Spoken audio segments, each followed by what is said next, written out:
Welcome, ladies and gentlemen. Welcome to Richard Sandling's Perfect Movie Podcast. What a week it's been!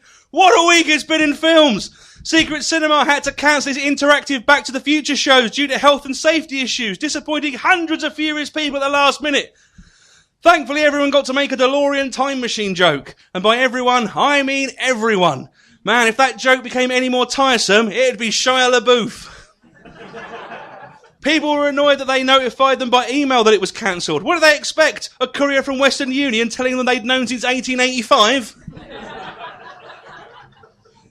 Of course, refunds were offered and there should be a chance to go back again at a later date. But it's not the same, is it? Marty, you've got to come back with me. Where, Doc? Back to Hackney. But still, some people are very unhappy. You've ruined my life, said one disappointed customer, who was then told to look at what was going on in Gaza and shut the fuck up. Zack Snyder has revealed the new Xena Warrior Princess costume. Purists are annoyed that the new Wonder Woman costume isn't drawn as it is in the comics, but that's less to do with defending the integrity of the original artistic vision and more to do with the fact that it spoiled their wank fantasies. It's still a ridiculous costume, though. Half Brian Blessed in Flash Gordon, half Kate Bush babushka. Zack Snyder says the reason for the costume change is to add an air of realism to the characters. Yeah. Because when I'm about to watch a movie about a billionaire vigilante who dresses as a bat, an indestructible goody two-shoes from another planet, and an Amazonian princess with a lasso of truth and an invisible aeroplane, the one thing I absolutely demand is realism. Now, I like DC Comics, but to be fair, their films haven't really nailed the fun part yet. I mean, Marvel's films may be flawed and always the same film, but at least they're fun. Watching a DC movie is like going to a school disco organised by the teachers. To quote the Joker, why so serious? The only way DC movies could be any more po-face was if they cosplayed the Teletubbies. And finally, they've made a film of 50 Shades of Grey. The film Secretary was released in 2002. And so concludes the jokes, inverted commas, of the week.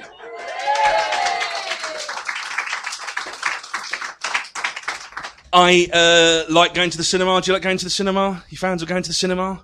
Yes. Well, going to the cinema is very odd. I've had some weird experiences going to the cinema, which I thought I would share with you. I had a great day. I mean, I took making fun of Zack Snyder earlier, but he did make Watchmen, which is, all right.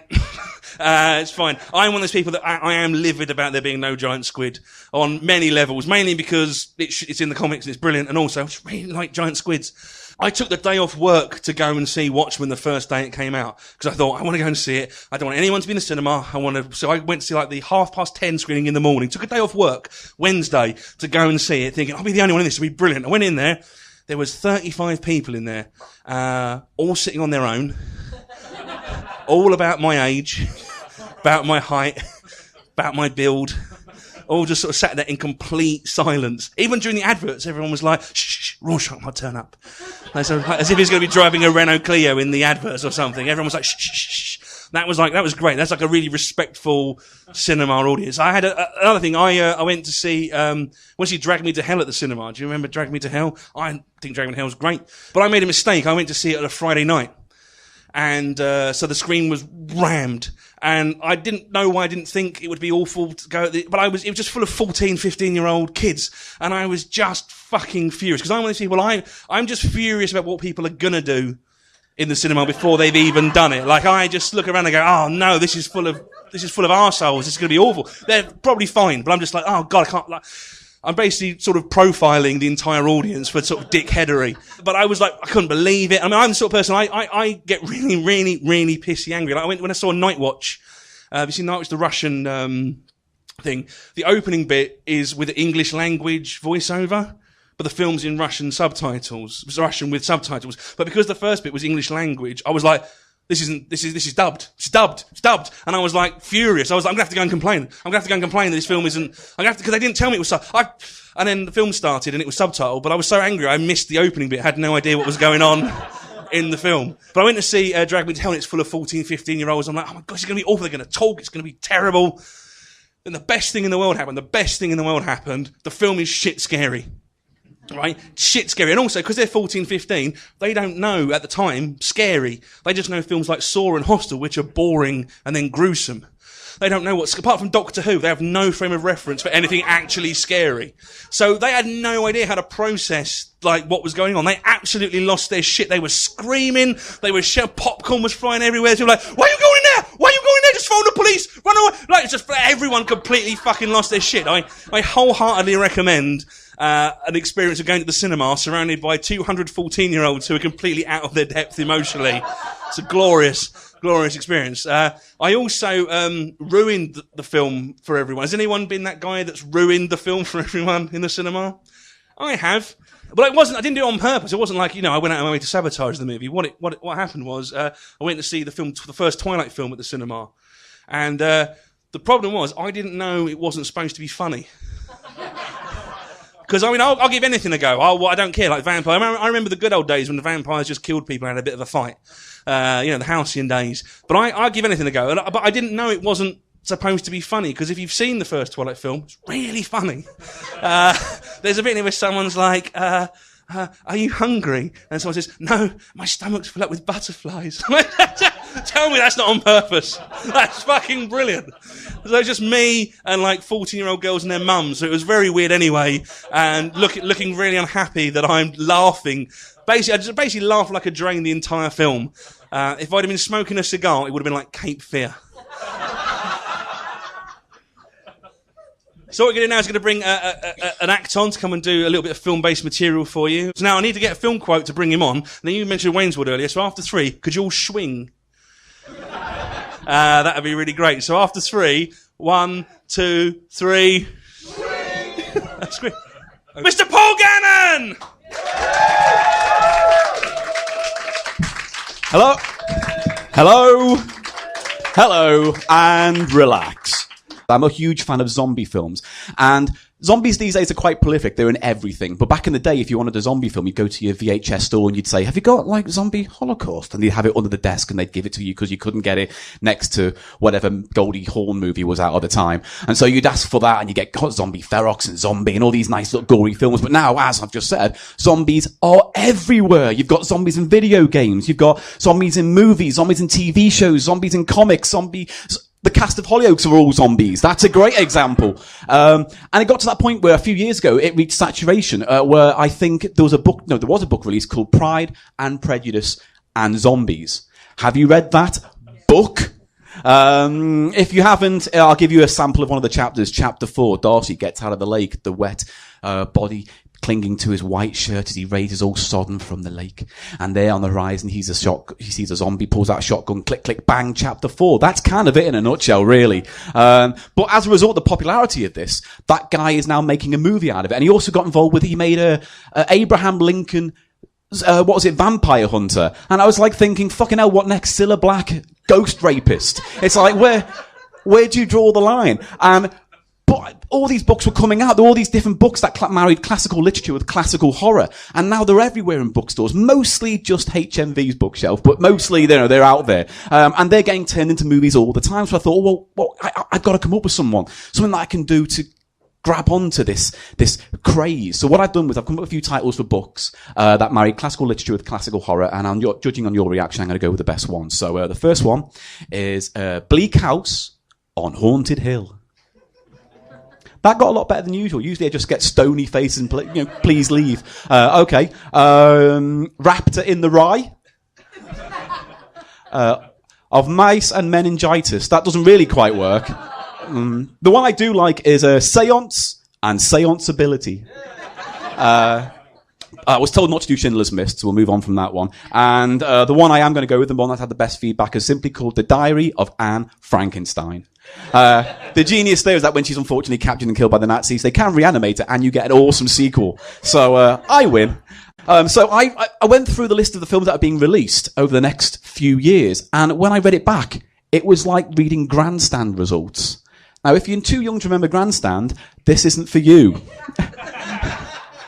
But I'll go ahead with it anyway. So I'm just going to read you out the films that are coming out in the next few years, and just see if there's any score draws that you kind of like. So here we go.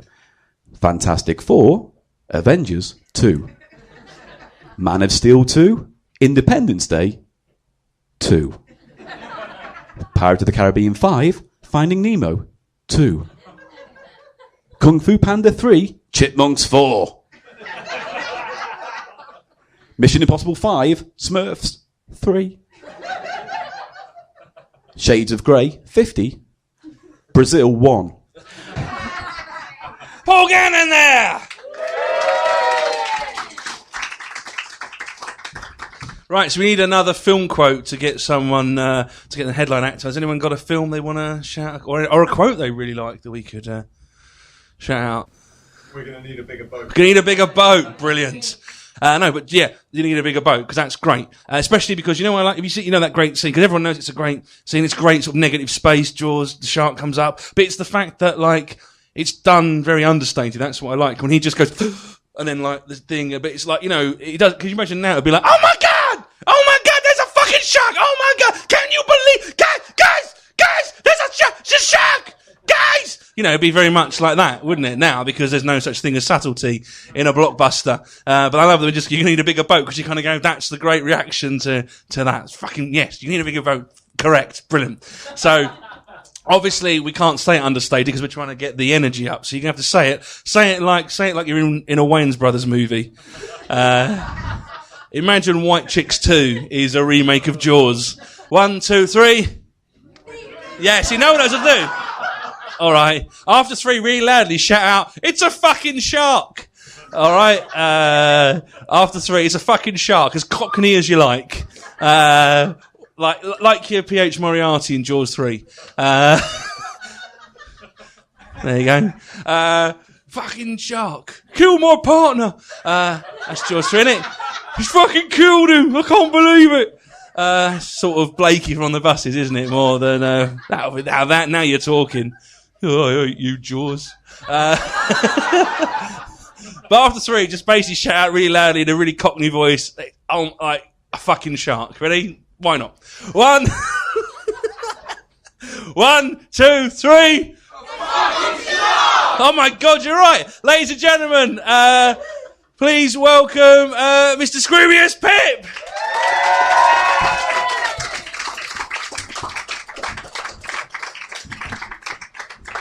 Thank you very much. How you doing? Very well, thank you. Can't believe they messed up the "we're going to need a bigger boat." My favourite Titanic quote. Absolute classic. Charming line that DiCaprio said as she stripped naked. Yeah. Quite offensive. Certainly away with the ladies. Sorry, this is your podcast. I don't know what I'm doing here. That's fine. Welcome. So, for those of you, for those people who don't know who you are, yes. Could you explain who you are? I was in Jaws 3. No, I'm a spoken word artist, and I do rap stuff and a radio show and all sorts of other things. But I also do a film night in London, which Rich comes along to sometimes. So I'm also a film geek, as stated. So yeah, that's who I am. Fantastic. So what's this film night you run? Tell us about that. I feel like I forced a plug in really early. That wasn't the intention. That was more the explanation of why I'm here. I do a film night at the Prince Charles Cinema, and it's amazing.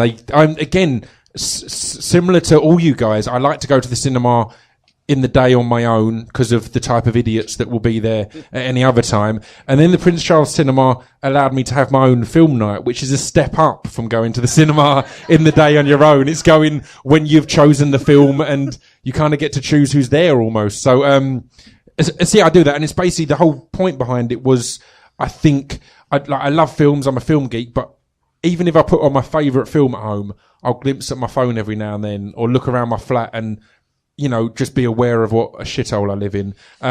Just things like that. Whereas in the cinema, you're immersed in the film, you're fully in it. And it was about that, picking films that maybe I hadn't seen at the cinema before and things like that, and screening them in that situation where it's darkness and it's loud and it's huge and it's fully immersive. And also the part that Rich joins me on often is after the show, we do a Q&A to discuss the film, because since the dawn of the term spoiler alert, you can't talk about films anymore. So we kind of had this realization that when the film ends, you're sitting there in a room with, it's pretty popular, sometimes up to 20 people, who've just watched the film. So you can discuss it and talk about your loves and hates of it, and no one will get annoyed. So yeah, that's kind of why we do that. Yeah. So what sort of film? Right, I'm off. I've plugged in now. Yeah. Thank you for having me. It's been really good. Some really nice choices of films that you've chosen as well. But you're saying about films that you like. They said you didn't see at the cinema, but they're not all necessarily old films. They're quite contemporary. There's relatively contemporary. There's a variation. I worried after. I think the first three, I got really conscious because again, I'm the same as you. I'm not. I've got a lot of mates who are film nerds in that they've got that list of films that they like and they love, and I love all sorts of films. I'm on record as the only person who enjoyed the Green Lantern, and in 3D. I enjoyed the 3D element of it. But yeah, I like the cinema experience. I like all sorts of films, and then I realised I gave the Prince Charles Cinema a list of about 20 films I fancied, and they see what they can get on 35mm. Again, we do it all as actual film. And I realised by chance the first three had been a foreign cinema, which I was suddenly like, oh shit, I'm running a pretentious film night, and I hadn't even realised. So the fourth one was Dazed and Confused, or Say Anything. But no, Say Anything was the fourth one, which is classic as well. And Dazed and Confused was in there too. But the first few, I mean, I chose Time Crimes because that's the one we started with. And that was one that, again, I'd watched on DVD and been blown away by, partly because it's got the worst name in cinema history. It's not a Van Damme film. It's a really good Spanish film.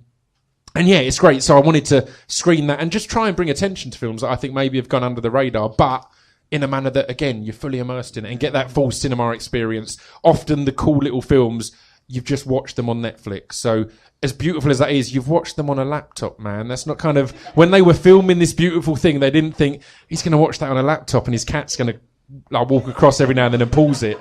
It's not really the dream of what this beautiful piece of cinema is. So it was the idea of that. Yeah. Have you always been into films, or was there like a time when you got into movies like late in life, or was it early? I'd say always. I was always a fan of the cinema, but yeah, I'd say it was in my teens. Again, the kind of films that I did photography at university, but I did a film part of it as well. So it was the typical of that age. I've screened Buffalo 66, but at that age it was Buffalo 66, Big Lebowski, Run Lola Run, were the ones that, but they're great. Yeah. They are kind of your typical film student choices, but they're great films, and they were the ones that kind of, excited me. And it was at a time where a lot of stuff, I remember I got a copy on video of Holy Mountain, and you couldn't buy it in this country, and it was like this exciting, it's not that good, it's kind of weird and odd, but I was like, I've got Holy Mountain, I'm into films. Well, that's the thing, isn't it? I mean, I was. It's really weird now. Talking about thinking Holy Mountain is like piracy now is bad. It's bad, guys. Don't pirate anything. Don't you dare torrent anything. But when I was younger, like, because films used to get banned.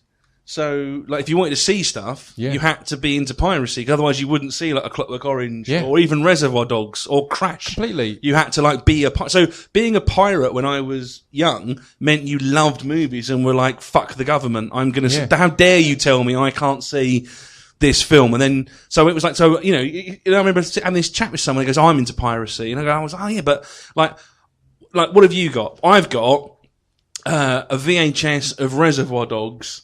I'm 13 years old and it's like 1992. What have you got? I've got a copy of Wolverine Origins without some of the CGI finished. And you go, well, I think we'll call that 1-0 to me. That's not really piracy. Like, you know, that's the thing, you know.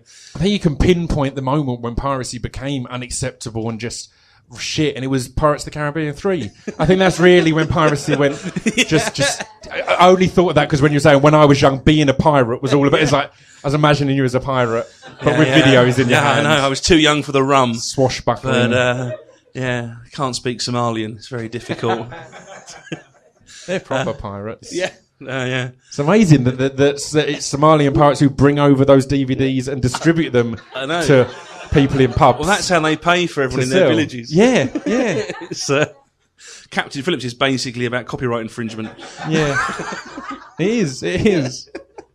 Piracy just now makes me think of, who's the scary guy with that, like, hot iron thing in the anti-piracy advert? What's he doing? Yeah. I don't even know what he's doing. I never liked them anyway, because they say, you wouldn't steal a car, so why would you steal a film? That's presumptuous about me. You don't know me. Yeah. I might steal a car. I probably wouldn't steal a film because it's not worth the risk. But if it's a nice car, But it's like, people say things like they go, that advert about music, which obviously you must agree, people wanting people to pay for music, but they go, please, why is it you'll pay £3 for a coffee, you won't pay for music? Because I have to pay for coffee. If I could not pay for coffee, I would drink free coffee all day. I'm not a fucking idiot. It's valid. It's valid. Yeah. They've managed to have an actual thing I have to physically buy, which means I have to physically buy it if I want it. That's where they've... Weirdly, if everyone is stuck with video, it'd be much harder to download everything. Completely. Digital ruined everything in more ways than one. It really That's did. how I feel. No, but also, I've watched probably a conservative estimate 3 films a week every week of the year since I was 14 years old. So nice. I've paid for a lot of fucking movies. I think I'm owed a few freebies. Especially considering when they had the closed market, if you have to go to the cinema, you have to pay this.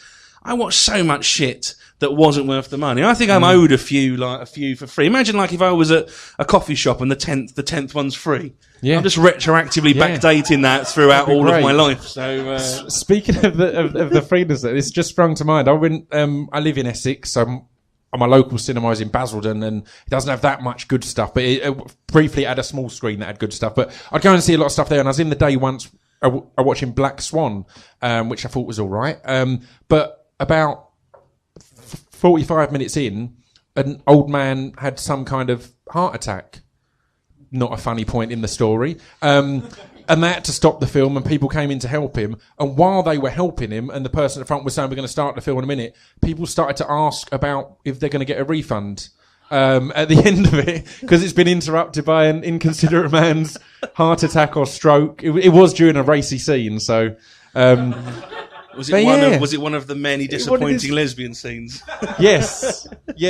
Yeah. But yeah, I thought that was just bizarre to instantly think, that's just, fun's fun, but I want my money back for this. Yeah. I paid a lot for this. I probably would have been one of those people. Yeah. Well, I wouldn't have, I wouldn't. What I would have done is not asked for it and then been furious for about 3 days. I've seen you fake a stroke in a cinema before to get your money back. That's true. Full of tricks. Actually, Black Swan there was another weird cinema experience I had because it's all right, Black Swan, but it's very sort of earnest. It's like a sort of watching a 17-year-old's misery wank. And it's also lots of stuff's done with the kind of, that's right, lesbians, as if you're going to go, I know what lesbians are. I have the internet. Fucking hell. You're not doing anything edgy. It's one of those weird sort of student band movies. And there was a bit, it was one of those things because the whole film was watching it and everyone in the cinema felt like the vibe was, we're all supposed to really like this. Well, I'll be honest, I don't really like it, but I'm not sure. I don't want to be the guy that goes, this is shit. Everyone, the whole screen was kind of going, is anyone else enjoying this? And there's a bit where, is it when her legs give way? Yeah. And it's that really sad moment where her legs give way and it's Paul, and there's this Paul's silence. And I just heard one bloke at the back go, and the whole screen fucking pissed themselves laughing because everyone's like, oh, I'm glad everyone else thought this was bullshit. Oh, I'm so glad. But that's the joy of watching films in Basildon. Yeah, it really We is. don't take kindly to art. I was thinking when you were saying earlier, I can't remember if it was pre-podcast or on the podcast, but when you were saying about ruining Twilight in the cinema from laughing, I did exactly the same because there's a bit in Twilight where it's all serious and all dramatic, and then he pops her on he gives her a piggyback up a mountain, and it's the funniest looking thing I've ever seen. And I spat my drink out in genuine, just beautiful timing. And again, people were furious because it ruined it for them. I don't understand. It's so beautiful. She's just like me. I don't understand. I do understand. I'm 35. I understand only too well what a load of bullshit this is. Nothing says a romance like a piggyback up a hill. Beautiful. Hence all those brilliant 80s movies where the piggyback up a hill was the big classic. That's how they win them over. I couldn't. I wept in Casablanca when he gave her a piggyback up the hill. Just before he left, he said, just before I go, just to give you a memory. Yeah. That hill's got your name all over it. We'll always have piggybacks. Hop on. I think we should do the hashtag game. You ready for the hashtag game? Dog movies. I've got Rin Tin Tin, Alsatian Zebra, Poodle Right Thing, and Whip It. Mr. Gannon, would you like to go? Yes. Okay, I have a few here myself. I have Daction to the Future. Keep that one in. Casa Basset Hound. I stretched that one, admittedly, to make it work, but whatever. Dr. Terrier's House of Harriers, which is a twofer, so I win. Doberman of Steel. Big Trouble in Little Chihuahua, which I actually think might have been a porn film I once watched back in the day. And finally, my favourite one, Rita, Bob, and Shih Tzu. Thank you. Well, Gannon, Mr. Pip, what do you have? I understand you have a theme. Yeah, I for some reason could only see pug puns, so they're all pug related, or mainly. So I've got Hot Pugs, which is Hot Fuzz, of course. Love and Other Pugs, or Pug and Other Drugs. So that can work either way. There will be pugs. Pug, which is mud. It's not got the feeder either side to explain. Dallas Buyers Pug, Pug Store Cowboy, Punch Drunk Pug, Pug's Life, and one that wasn't Pug was Killer Joe, because my uncle's dog's called Joe. So they were my dog puns. I didn't come up with a lot of others. I did get some help on it though. So can I just add one more that I thought was great? Absolutely. Have to credit Francesca and George Burr, because it made me think of the dog painting where they're like smoking and playing cards and that. Lock, Stock and Two Smoking Beagles, which was just a winner for me. So yeah, fantastic. You could also have had Kane on 1.5 weeks. Classic. 50 Shades of Greyhound. The Life Aquatic with Steve Shih Tzu. Mastiff and Commander. Roverboard. And Fido Destination. And so concludes the hashtag game.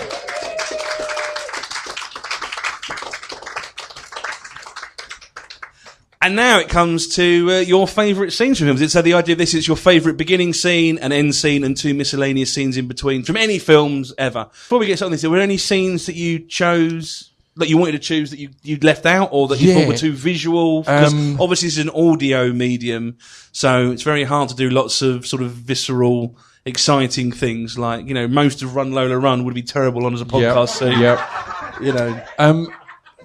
Have any of you ever seen the film Rafifi?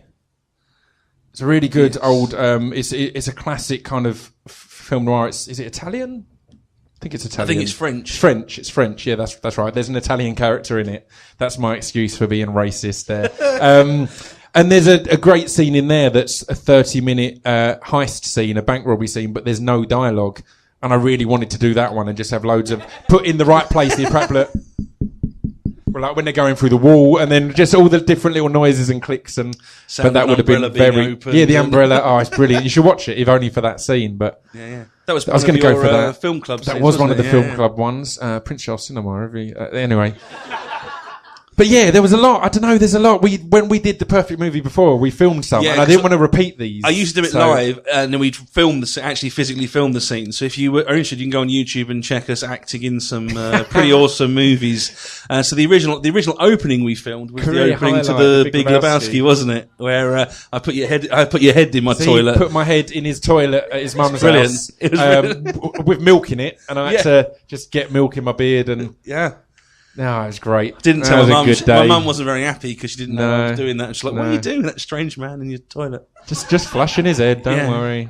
She thought she'd seen it all. I delivered it appallingly as well. I delivered the line appallingly. The classic line there when it's going, "Where is it, Lebowski? Where is it, Lebowski?" And they pulled the head up and he goes, "I'm sure it's down there somewhere. Let me have another look." And put it down again. I delivered that so appallingly because I didn't want to do too many practices of smashing my head down a toilet with milk in it.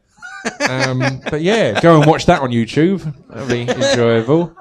It's all filmed in Benfleet in Essex. That's the joy of it. A lot of the ones I chose on that actually are dialogue free. So again, I couldn't just pull from that to come up with this and be lazy and not think of things. So we had a scene from Buffalo 66, which again, no dialogue. We did the fantasy scene from Buffalo 66 where he maybe doesn't kill the guy. Woods. If you've seen Buffalo 66. Yeah. And we filmed that in a pub, which is the same place that you filmed one of your Gold music, Teeth video. The Gold Teeth video, yeah. Yes, except when we did it, we couldn't get anyone to actually play extras. We were all like, I was like, don't worry, because it's the actual scene is in a strip club, and I was like, got a lot of Twitter followers. I'll get some extras in. Don't worry about that. Well, I tweeted about it. One guy was willing to come and he had to play the barman, so we had no dancers whatsoever. I mean, obviously we wouldn't have been so sleazy as to make that happen, but it would have been nice for it to have looked like a nightclub rather than you walk into a massive empty room and then get pointed to the only other person who's in the room, which is me sat in the corner. It's just heartbreaking to know that of all the people connected on the internet, no girls were willing to spend a day with you and I. It was just one guy, but he was a legend, so that's fine. You know what I mean? He would more than did the job. But yeah, it's I think we found out from the Buffalo '66 shoot was that what we have is a facade of popularity. Yeah. When push comes to shove, it's a very tertiary sort of engagement. And the final scene was from Profit, and it's just me walking down a street and a car pulling out. Yeah. Not much of a highlight. Again, not great on a podcast. Doesn't really translate. So what is the opening you have chosen? On my opening scene, again, I only realised, like, when you printed out the script, that the best part of it is visual, because it's someone getting punched in the face. It's a woman getting punched in the face, which is very wrong, but so fucking brilliant in this film. It's so out of nowhere. But yeah, it's Way of the Gun. Have you seen Way of the Gun? No one saw it. It was the big follow up from the director of Usual Suspects. The writer, wasn't it, Christopher McQuarrie? The writer, sorry, yeah. And I absolutely adored it. And me and my mate Rob, who used to live around the back from you, actually, in Bentley. Yeah. We used to have... It's true, sorry. It's all very weirdly incestuous, I apologise. We used to have a film night together, only us two. It's pretty creepy, like every month or so. And we'd pick a film each, and we'd go around his or he'd come around mine.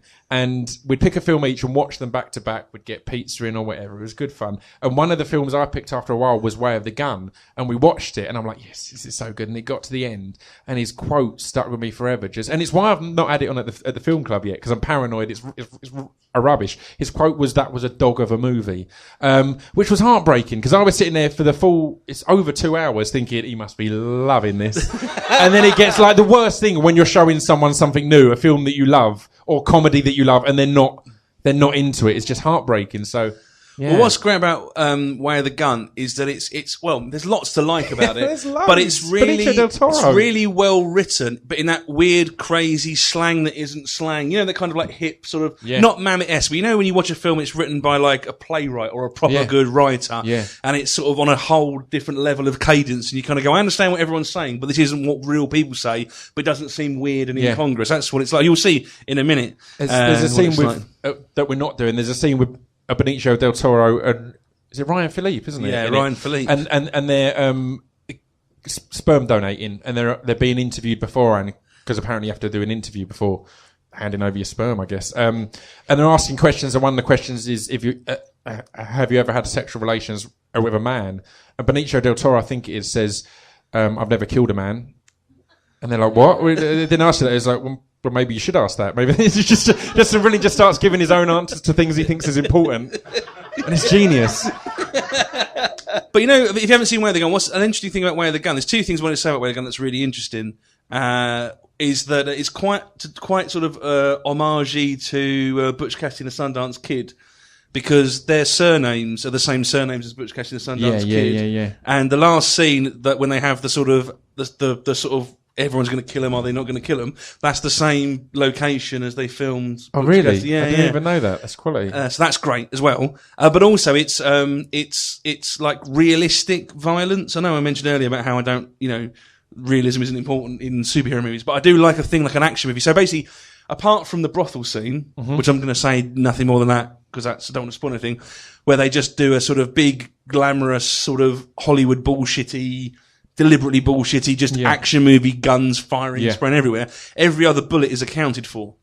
So they shoot 6 shots and then reload their gun. Like everything is done like if they actually had real bullet ratios. And I don't know why no one saw that film. It's a good it was movie. Great. Like I saw it. It was really, really, really good. And the opening scene is Sarah Silverman.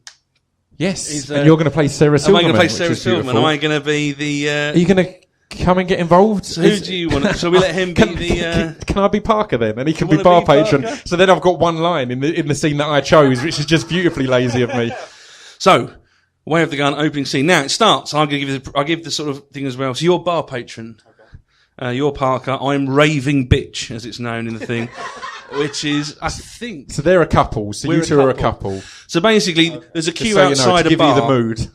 It's night time. There's a queue outside a bar. People queuing to get in. A car alarm gets set off, and people look over to see Parker and Longbow. That's Ryan Philippe and Benicio del Toro sat on the hood of a car. The car's owners, that's me, that's bar patron and raving bitch, are not pleased and shout across to Parker and Longbow.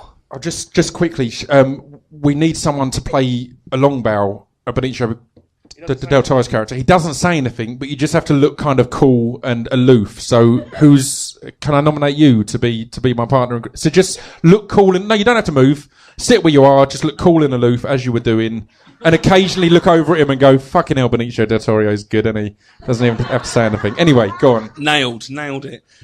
So, the owners are not pleased, and they shout across to Parker and Longbow. Hey! Yeah, you, get up! What, are you retarded? Get off the fucking car! Hey, Dickless! Get off the fucking car! Hey, fucksuck! Get your slippery fucking ass off the car! Listen to me! Get off the fucking car with your fucking ass! Shut that cunt's mouth or I'll come over there and start her head. Car owners look at each other. They're going to have to go over and sort this out. They approach Parker and Longbow while she screams, "You're going to wish you never fucking got up this fucking morning, asshole, because my boyfriend's going to fuck you up. And then after that, while he's fucking up your fucking gay uncle over there, I'm going to fucking cut off your cockamelly to your mother, you fucking faggot bitch. You gaylord fucking bitch. How'd you like that? How'd you like that, lad, you fucking faggot? You like to ass fuck Fontella fucking baby heads?" Go ahead. You like to fuck baby heads, you like to fuck boys, he's gonna fuck you in the ass. How'd you like that? He's not even gay, but he'll do it just to fuck. Honey, she's got a big mouth, but she's not kidding. I'm gonna whip you silly and fuck you stupid. You wanna do the man dance? First dance is yours. Parker punches the woman in the face, knocking her out. Everyone is shocked and the crowd piles in, and Parker and Longbow get the shit kicked out of them. Scene. Beautiful work, guys, beautiful work. So my next one. Your next scene. What's your next scene, Mr. Pip? It's Say Anything, and it's literally one line, but I think it's I write lyrics and stuff, and I think it's one of the most beautiful and perfect lines ever. Out of context, it's absolute gibberish. Have any of you seen Say Anything? It's so good, isn't it? Isn't Lloyd Dobler just one of the best characters ever written? It's beautiful, and basically, Lloyd Dobler is played by John Cusack. It's the coolest character in any film, I think. I've never wanted to be someone as much as Lloyd Dobler. Well, he's great. Well, it's another brilliantly written film. Yeah. I think it's Cameron Crowe, isn't it? It's the first one he directed, but it's incredible. It's like, you know, when an actor lays like a role that they were born to play in a way that you kind of not like when an actor sort of is new and they get a role and you go, oh, what a star-making turn. But like sort of like when Bill Murray was in Groundhog Day, you went, well, great, exactly, like you've managed to create the perfect thing for him to do. This is completely. Like that with John Cusack. Like this and like Grosse Point Blank are two things where you go, this is what we like about Cusack. Yeah, like it just feels like it's him. Yeah, and in this, I think, you were telling me at the time, like his character is really into kickboxing, and kickboxing was just coming up, and he talks about that a lot because Cusack was really into kickboxing at that time. So there's loads of scenes like that where he's just talking about stuff passionately, and it's really when he's doing that. If you've seen Say Anything, when he's doing the fight in the dojo, he's fighting with Don the Dragon Wilson, who's like a proper person, and his martial artist coach is the person he fights in the corridor in Grosse Point Blank. So that's like his stunt, like the person who trained him kickboxing is the person who's like the assassin, the one he kills with a pen. Because it's like so they could just actually sort of fight rather than, it's like great. The idea that John Cusack's also a bit of a badass is also really awesome. And possibly another wonderful double thing of the pen's relevance, because that's incredibly relevant to this scene. So before we start the scene, just say that it's a rom-com. It's an 80s rom-com. That shouldn't be one of my favourite films ever, but it's just beautiful. And he's going out with this girl who's very much out of his league. She's rich and intelligent and beautiful. As they say, she's a brain trapped in the body of a game show hostess. And she's not sure how to end it because her dad's kind of pressuring her to end it because he's in trouble. And her dad says to give him a pen. Give him a gift. Buy so him a she'll know nice that pen. you Give liked him a it. pen, so she know, and all this. And then when she ends it, they're in his car, and she gives him a pen, and he realizes that they're breaking up. And do you want to continue? Well, I was just going to say that it's what's great about Say. If you've not seen Say Anything, you should watch Say Anything because it's one of those films that's genuinely brilliant. But also, it's a romantic comedy that is actually both romantic and funny, which is very rarely ever the case in romantic comedies. Until I saw it at the film club, I hadn't seen it for years. I remember liking it, but I couldn't remember anything about it. It was such a lovely thing to revisit because almost everything that was great about it, I'd sort of forgotten. I just remembered the overall impression of it being great. But there's so much good stuff. There's great stuff. The fact that it's very fast, it's very snappy. All the characters are good. Like, you know, like we watch a lot of romantic comedies now. There always seems to be like the conflict is very contrived because there has to be an act 2 becoming an act 3 kind of thing. Yeah, of course. Where it's like, people are like, I can't believe you're just spending all your time with him. Like, it's been 10 days, dude. Like, it's not like, I don't know why you're like, everyone seems to be really furious about, like, it's been a week. Just fucking calm down. Like, real people would not be this furious. Yeah. Especially when they're not a dickhead. It's just that it's very like that. This is kind of one of those great movies where it's not even like either of them are bad or wrong. It's just the fact that life is like that. And it's almost like a date movie rather than it's like, can they make it work? It's the gradual progression into what it could be. And really it ends when you would have most of the romantic comedies really start. It ends with them kind of potentially getting into the relationship. It's sort of like a massive act 1 that's like, but that's what's great about it because there is no nonsense best friends ruining things just because they have to because it's a movie. It's just like real people. And what's great about it as well is he asks her out and it's like great when he's on the phone and he's talking to her. He's great because he's doing the John Cusack babbling thing that he does really well, which I love. But there's at the party, he's there, are we here with, is it Diane? Is it her name Diane? Yeah, I'm here with Diane. And they go, oh really? How did you get Diane to come out? I asked her. And that's his answer. I asked her. And it was like, really? Beautiful. And that worked? Yeah. You're my hero. Do you know? That's that's how exactly did you get her to go out with you? I asked her. It's genius. Got to reveal now, one of the reasons we're talking so much about it is the actual performance of this is going to be so unimpactful because it's one line that out of context isn't of any interest to anyone, but so we're, covering that up by a lot of rambling and Cusack-style rambling. But no, of course, that's great. I like it. Really exciting. I'm very happy about it. Very happy about doing the scene. The scene is very exciting. I mean, that's why I'm doing this podcast. It's very exciting to know that this is one, I think, podcast of the future. I'm very excited by the way this is working. Jeremy Piven, what do you think? No, but Jeremy also Piven's in it. Jeremy Piven's in it. Well, that's another great scene. The scene where he goes and sees all the dudes hanging out. And they're like, if you know so much about women, what are you doing here on your own on a Saturday night? It's our choice, man. It's our choice. Like, it's great. It's brilliant. And the other great thing about it, if you've not seen it, this is the thing with the boombox above the head. You know, the famous, iconic man turns up with a boombox. That's where this comes from, which is really weird because in the film, that's sort of nothing. It doesn't really mean anything because all the parodies make it more important. I got my hair standing up on end when that came on in the cinema because again I hadn't seen it in a while and it is such a iconic scene. Shall we get on with this and move on to the next one? Yeah. I've also got one of my favourite lines ever. Just one other thing I like about it is when because Lily Taylor's brilliant in it as well as the sort of mad, depressed best friend. Yeah. And he goes, I got too many girls as friends. I need to be, I need to be a guy. I need to hang out with guys. I don't want to be a guy. She goes, the world's full of guys. Don't be a guy. Be a man. Yeah. Such a great line. Such a great line. It's classic. The tagline of the movie is to know Lloyd Dobler is to love Lloyd Dobler. And it's just perfect because it is. I'm completely in love with Lloyd Dobler. That's Cusack's character, just to clarify that. So I suppose we should actually get on and do the scene. Yeah, probably. But this is the bit where she's just given him he's been driving around in the rain because he's been given the pen and it's ages of him driving and looking miserable. But what's great is he's just been dumped, but he didn't do anything dickish like it would normally happen in a romantic comedy. Yeah. And technically, she hasn't really done anything wrong. It's just she's thinking. It's fucking heartbreaking. He says he loves her. She'd prepared to end it, and he was preparing to make the big jump of saying "I love you," and then he says it, and she says, "I think we should spend some time apart." Yeah, and then when he says, "I'm breaking," are you breaking up with me? That's really sad. Oh. He pulls over. It's beautiful. Oh, let's all stop the podcast and go and watch Say Anything, guys. I think that's what could be the priority here. We can all have this beautiful moment. So what happens is so he's been driving around for ages and it's raining and he's at the phone booth and he's phoning his sister. His sister played by Joan Cusack. And he's ringing her. He's covered in rain and it's just all miserable.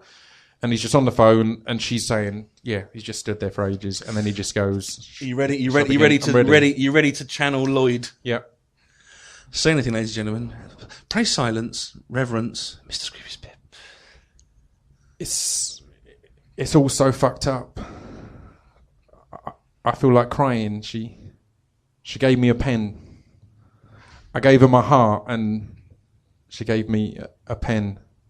That's it. That's it. But such a good line.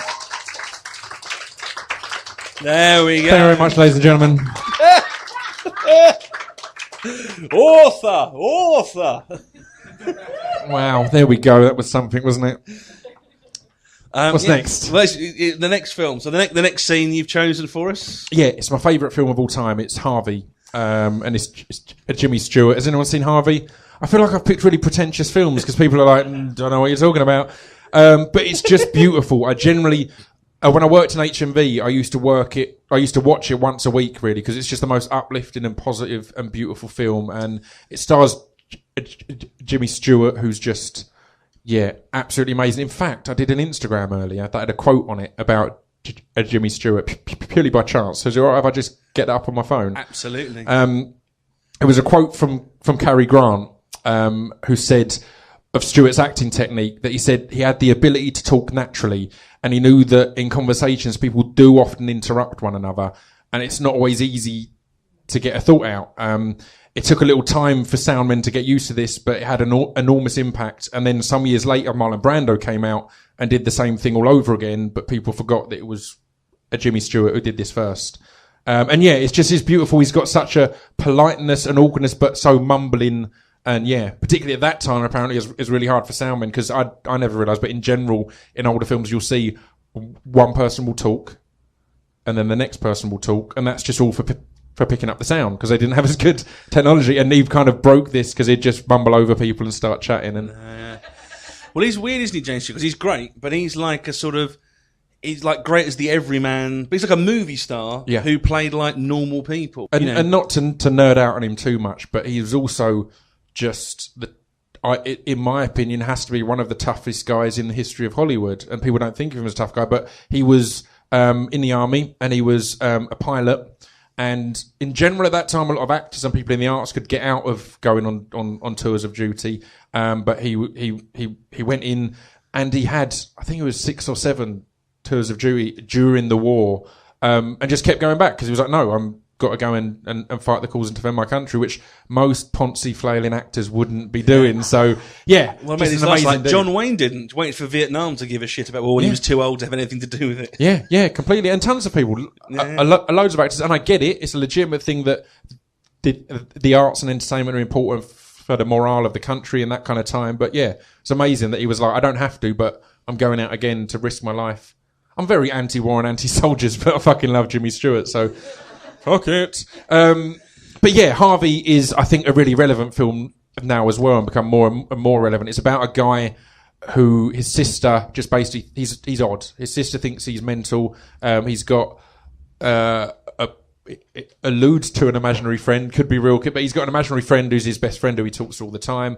And it's basically going through all this thing, and the kind of conclusion it kind of gets to is that he has got something wrong in his head, but he's kind of all the more nicer and beautiful for it. He's harmless. And I think in this kind of current age of over the diagnosis of every kind of character trait and things like that, where we have kids from really early ages with ADD, ADHD and everything else, when a lot of the time there's nothing actually wrong with them. They're just not the very normal run of the mill. So it's kind of, I think it's a film that's become even more relevant and more poignant over the years. Well, that's what's interesting, because he's essentially playing someone who's a bit, this is not like current vernacular, but like a bit of a fruitcake almost. Like, what you would say, like in the old 40s thing, he's a bit of a Fruit Loop. He's a bit touched. He's not like mentally ill, like, but he's playing it very straight and very normal. He's very sort of genteel. There's no mania about him, which is what makes it great, because, as I say, like with the Jaws thing I mentioned earlier, like you can imagine, like now they give that to someone like Nicolas Cage, and he'd go all Nicolas Cage about, oh my God, my rabbit, and you're like, well, he just basically goes, well, I got this rabbit, hey, you Harvey would be delighted to pay for your drink. It's like, there's no sort of like, and even people don't think he exists, he's just like, there's no, it's just beautiful. He does this little, there's a bar scene where he's ordering drinks for him and Harvey, who's his imaginary friend, and there's one point where it flares up and someone's getting angry, And yeah, he says Harvey will be happy to, and just solves it in such a nice and friendly manner. Because so rather than have this conflict, he's like, well, Harvey would be delighted to pay for your drinks and see you on, it's as an more like apology. everyone else is mad because they get really annoyed by him. So the only people who are actually mad, like if you inverted commas mad, are everyone else because they can't cope with the fact that he's just this sort of quite happily, harmless, normal but weird guy who just has an imaginary rabbit as a friend. Which is great. And also, because it's based on a play, it's a Pulitzer-winning play. So when you watch it, I was surprised because I rewatched it, but I've seen it, but rewatched it. It's very it's very theatre-y, not theatrical, but it's like it's a farce. It's a comedy of errors. It's really almost like a sort of drawing room comedy, like a sort of early sort of much more pleasant Joe Orton type thing where there's lots of, the woman trying to get him committed, his sister trying to get him committed, but because she sounds mad describing him, she gets committed instead. There's loads of almost pantomime-esque miscommunications of who they're meant to be putting in the mental institute, and people going in one door as the others come in the other door, and again in a very which is weird because I always remember this as I always remember it as being like a really great movie, but like a drama that's like a bittersweet drama rather than like comedy. A sort of farcical comedy, which is great. But we're doing the middle scene and a scene that's got again a quote. I often talk about. It's always annoyed me that cinema and TV are seen as the idiot box or things like that, and I think it really underrates the quality of when something's well written, how that can be you can learn as much. And there's a few different films, and this is one of them, that quotes from them have genuinely changed my outlook on life and shaped the way I look and feel about things. It's not just let's put on a film and have a laugh, which it can be, but it can be like there's characters in Buffalo 66, which we're ending on, which are as well written as anything I've read in literature. I guess this one is from a play, so it probably has more reverence anyway. But I think the TV show Justified has got some characters as well written as anything I've read in any novel. So it's realising, hopefully, more that people now give credit to it as an art form rather than just. Well, also, there's nothing wrong with being, accessible and intelligent. You can have both. You don't have to you don't have to be clever and put people off. You can.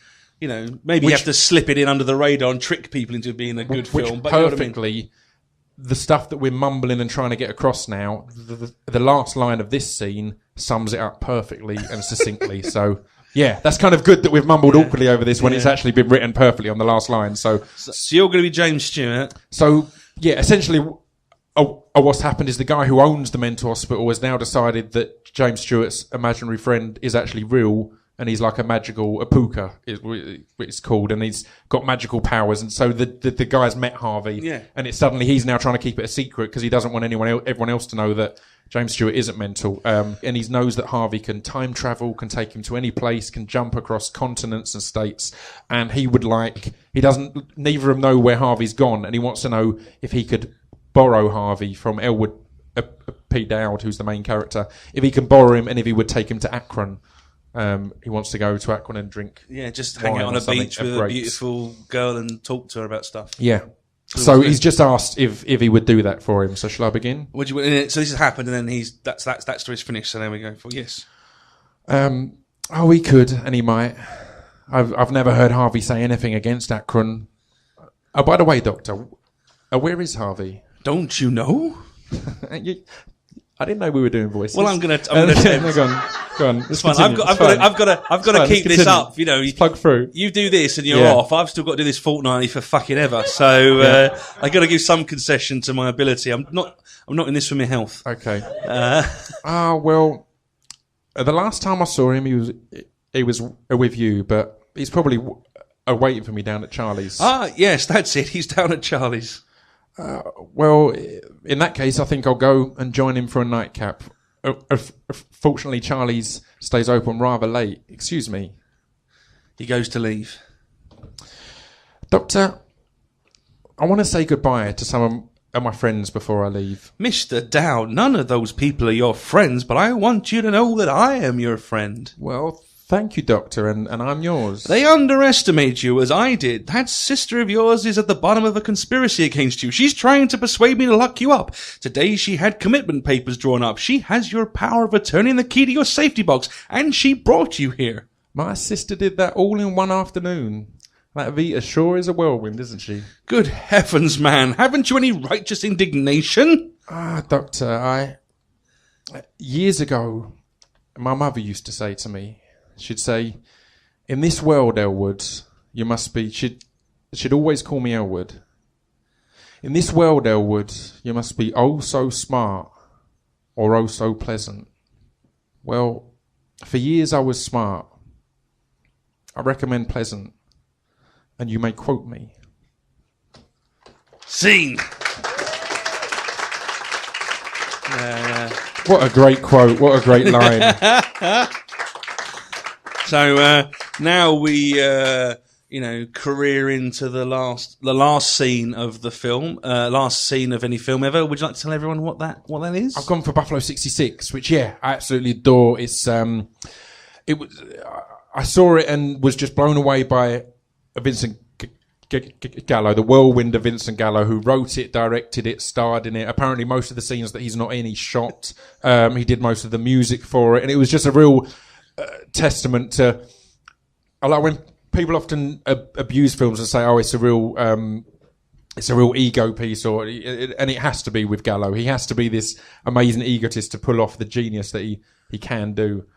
And I thought it was amazing. I love it. I know. Have you seen Buffalo 66? Have you seen Buffalo 66? It's a great film. What's great about it as well is it's a proper 90s film. And also it's shot on film. This is the thing I like about it. There's so much cool stuff in it. And not cool like, glitzy and flippant. I mean, there's lots of like really incredible filmmaker touches that because it's made on film, that's thought about. There's none of this digital, we'll just film stuff and fix it in post. Like, there's too expensive. They had to film what they needed. So all that stuff like the jump cuts in the trains, in the bus station, was trying to go to the loo and all the split screen stuff. This is all stuff he meant to do. There's loads of stuff it for. It's great. Not to, like, as a film student, it was a really great one to look at because there was so many techniques and stuff used when they just had flashbacks appearing as a square enlarging in the screen, and when there's a point where he takes Christina Ricci home to meet his parents and they just all sit around a table and just cut from each person's POV, and it's just and it's just all simple things but that just work so beautifully and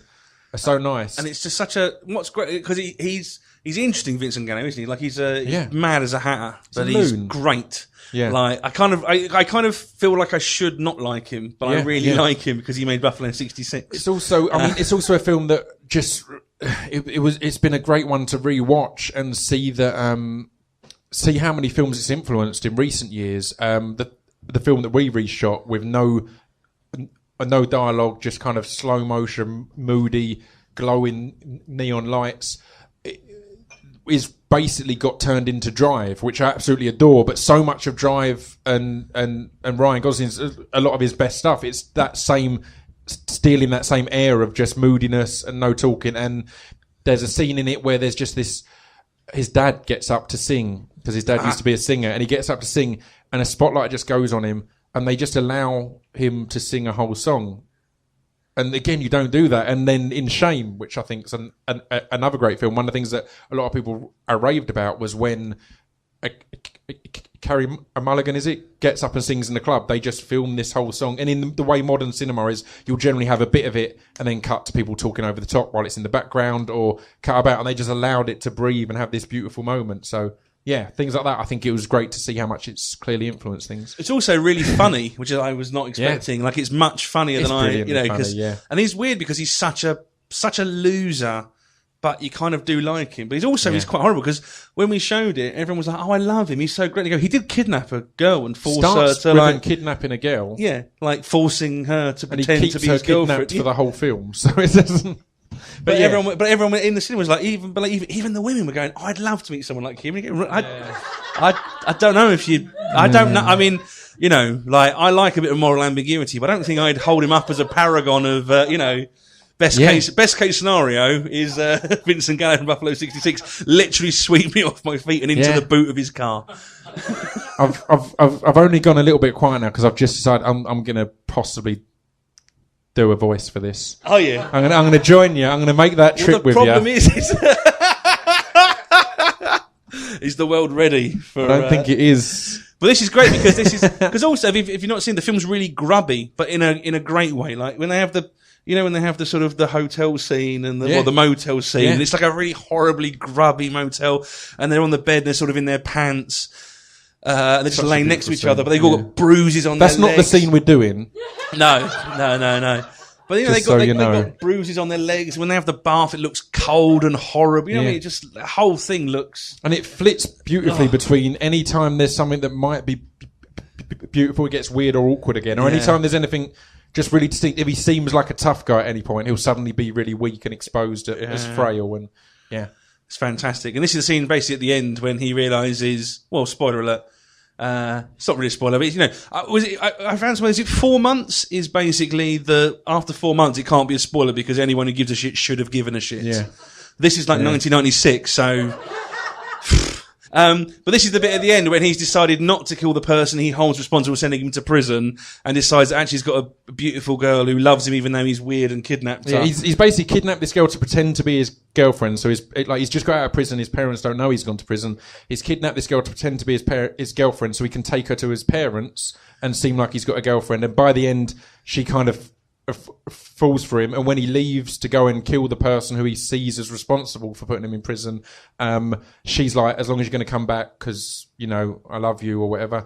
And he goes, he tells her he's going to come back and has no intention to because he's going to kill this guy and then kill himself. And he kind of realizes that the illusion he'd made for himself has now become a reality, so it's kind of he should go back. So on the way back he said to her he'll bring her a hot chocolate. So he pops back into a cafe to get a hot chocolate. He's mad and mental and stressed the whole film, but this is actually really happy. And he's lovely like, and he suddenly cheery and- realises I haven't got to kill the person I thought I had to kill, which obviously didn't have to be. No, in his mind he was like, I'm going to kill that person, get my Yeah. revenge. He realises love is more important than hate, which is a beautiful thing to agree with. But again, he's going into this cafe in the middle of the night, so it's a diner in America, and there's one other guy in there who's the man sitting there having a coffee on his own, who I think's a truck driver or something, isn't he? Yeah, he's just sitting there, yeah. And Billy pops in to get his coffee. But he's all like, everything's awesome. Like he's really happy and he's hitting upbeat. on the and table. he's- I wish I had a table here to play things on, but And he's, because, you know, he says he's been weird and neurotic and mad and very sort of Vincent Gallo. Yeah. And now he's very happy and kind of nothing can spoil his mood, which is great. yes, indeed. So he comes, the Buffalo Six is a cafe, sort of, was it midnight-ish? Yeah, And you're going to be Billy, are you? I'm going to be Billy, And who's I'll be the main the- character, I'll and be- you're working I'll that be the night. old cafe owner. You good to go? Ready when you are, Mr. Pip. The door swings open. Hey, Yeah? how you doing? Okay. You have hot chocolate, right? I don't know what my accent is. Fuck, I'm not going to do an accent. Sorry. Go on, we'll start again. Okay. Hey, Yeah. how you doing? Okay. You have hot chocolate, right? Sure do. Is it hot? Yeah, it's hot. All right. Well, give me a hot chocolate to go, a large one, a large one. Okay, hot chocolate to go, large. Make it good, a good one. It'll be good. And let me have one of these as well. Let me have heart cookie too. That's nice. How much are the heart cookies? Hard cookies, they're 95 cents. 95. Right. Okay. Billy talks to one of the customers in the cafe. Okay. Have you got a girlfriend? Yep. Yeah. All right. Well, I'm going to buy one for him as well. Okay. It's for your girlfriend, all right? Don't chomp on it yourself. Save it for her. Okay, he's got a hard cookie coming. Who made those? We make them right here. That's very nice, a heart cookie. Who thought of the heart? I don't know. Somebody who was romantic. Right, what do I owe you? Okay, let's see. Go easy. Okay. Easy. $4 on the nose. $4. $4, $4 right. bucks. That's right, including his. Oh, yeah, right, okay. Four. Okay. And here, this is for you, because I don't know why. Just take it. Okay. Thanks a lot. I'll see you guys later. Thank you. Thank you. And you got your cookie all right, but you leave it. You take it for your girlfriend. All right. Thanks. Bye-bye. Scene.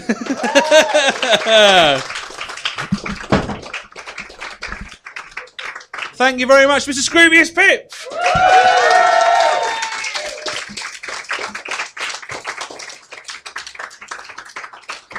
Thank you so much for listening. If you've enjoyed this, then please like my Facebook page on Facebook to get updates about live shows, podcast recordings and more. That's Richard Sandling's Perfect Movie. If you have liked it, why not share it about? Spread the word so I can be awesomely successful. You can follow me on Twitter at @squat_Betty. You can check out my YouTube videos at user ID Buckham39, and you can check out my website www.thatawesomemovieguide.com. And a special thanks to the Geekatorium at geekatorium.net for all their help in recording and hosting this project. I've been Richard Sandling. Our special guest was Scroobius Pip. This was Richard Sandling's Perfect Movie Podcast. Good night!